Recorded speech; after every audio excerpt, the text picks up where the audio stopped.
Hey, ich bin Timon und hier ist ein kurzes Video zum Thema, was ist Hypnose? Bei Hypnose kursieren ganz viele Gerüchte und ganz viele Missverständnisse. Ich wollte euch das ein bisschen erklären, weil das Phänomen an sich natürlich für viele Menschen erstmal unglaublich erscheint. Vielleicht laufen wir einfach durch ein paar der gröbsten Missverständnisse. Nummer 1, viele Menschen glauben, dass Hypnose und Trance oder Hypnose und ohnmächtig oder Einschlafen das Gleiche sind. Das ist nicht so.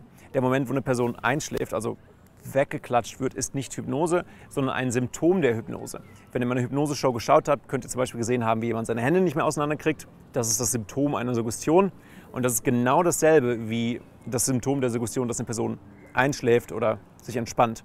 Hypnose passiert eigentlich schon davor. Hypnose ist nämlich der Moment oder der Prozess, in dem eine Person auf die Suggestionen, also die Anweisungen der anderen Personen reagiert. Es ist also auch immer ein zwischenmenschlicher Prozess. Es gibt natürlich auch Selbsthypnose, das funktioniert etwas anders, aber in erster Linie ist Hypnose sowohl im therapeutischen Bereich als auch auf der Bühne ein Prozess, der immer zwischen zwei Menschen passiert. Das bringt mich auch gleich zum zweiten Missverständnis über Hypnose, und zwar die Idee, dass Hypnose nur auf der Bühne brauchbar ist. Hypnose ist ein wunderbares therapeutisches Tool, beziehungsweise Hypnose, die ganzen Techniken, die zur Hypnotherapie gehören, sind extrem effektive Werkzeuge, um Menschen von allerlei Problemen abzuhelfen. Sei es beim Gewichtsverlieren, sei es aufhören zu rauchen, sei es eine Phobie zu bekämpfen.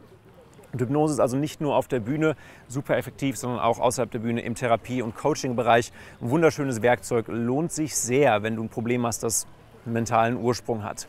Drittens glauben Menschen oft, dass man bei Hypnose immer unbewusst ist oder immer alles vergisst. Das geht auch wieder auf den ersten Punkt ein bisschen zurück, dass man bei Hypnose ohnmächtig oder weg ist. Braucht auch nicht so zu sein. Ist manchmal der Fall, vor allem wenn die Erwartungshaltung des Menschen gegeben ist und eine Person erwartet, dass sie alles vergessen wird.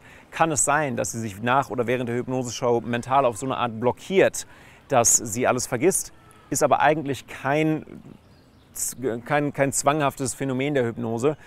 Das ist auch wieder eine Sache, die halt im öffentlichen Auge irgendwie sich so rauskristallisiert hat, eigentlich aber nicht notwendigerweise der Fall ist. Was übrigens auch bei Hypnotherapie das Ganze oftmals schwieriger macht, weil Leute dann weggehen und sagen, ja, aber ich war doch gar nicht ohnmächtig, dann war ich doch gar nicht in Hypnose. Hypnose, nochmals, ist der Prozess zwischen zwei Menschen, sobald eine Person auf die Suggestion der anderen Person reagiert. Und ja, natürlich, auf der Bühne will ich den Moment haben, wo eine Person weg ist. Und ich will irgendwie diesen spektakulären Moment erleben, weil es einfach geil aussieht auf der Bühne. Und da suche ich die Menschen auch drauf aus. Aber letzten Endes ist Hypnose für jede Person eine individuelle Erfahrung. Viertens glauben Menschen oft, dass unter Hypnose Sachen möglich werden, die vorher unmöglich waren. Zum Beispiel, dass eine Person sich als Planke über 2 Stühle legen kann oder bestimmte Schmerzen aushalten kann. Das ist auch nicht der Fall. Es ist eher andersrum. Es ist eher so, und das ist eine ganz wichtige Einsicht für mich gewesen, dass wir uns im täglichen Leben oftmals Sachen, die eigentlich möglich sind, unmöglich machen durch unsere Erwartungshaltung. Dass wir glauben, ja, das funktioniert ja sowieso nicht. Und wir machen uns das Mögliche selbst unmöglich.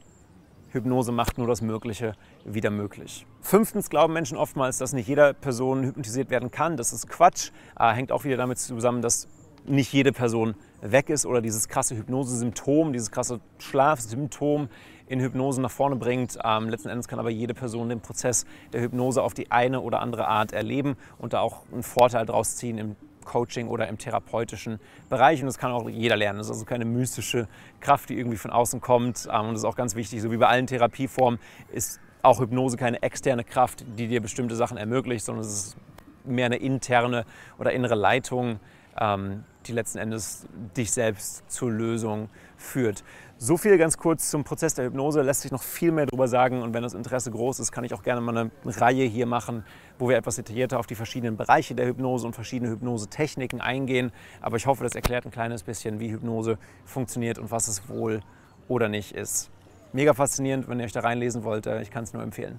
Vielleicht poste ich hier drunter mal eine kurze Leseliste mit Empfehlungen zum Thema Hypnose. Alles Gute und bis dann. PS, manche Leute glauben auch, dass Hypnose gefährlich ist. Das ist auch nicht so. Hypnose an sich als Zustand oder als Prozess zwischen zwei Menschen ist nicht gefährlich. Es kann zu einer hypnotischen Abreaktion kommen im therapeutischen Bereich, aber meistens auch nur, wenn die Person wirklich weiß, was sie macht und das zum Teil halt auch darauf anlegt. Also Hypnose an sich ist nicht gefährlich und ist auch nicht vom Teufel. Hat nichts, auch wenn die Bibel das sagt, habe ich mir sagen lassen, hat es nichts mit dem Teufel zu tun. Okay, tschüss.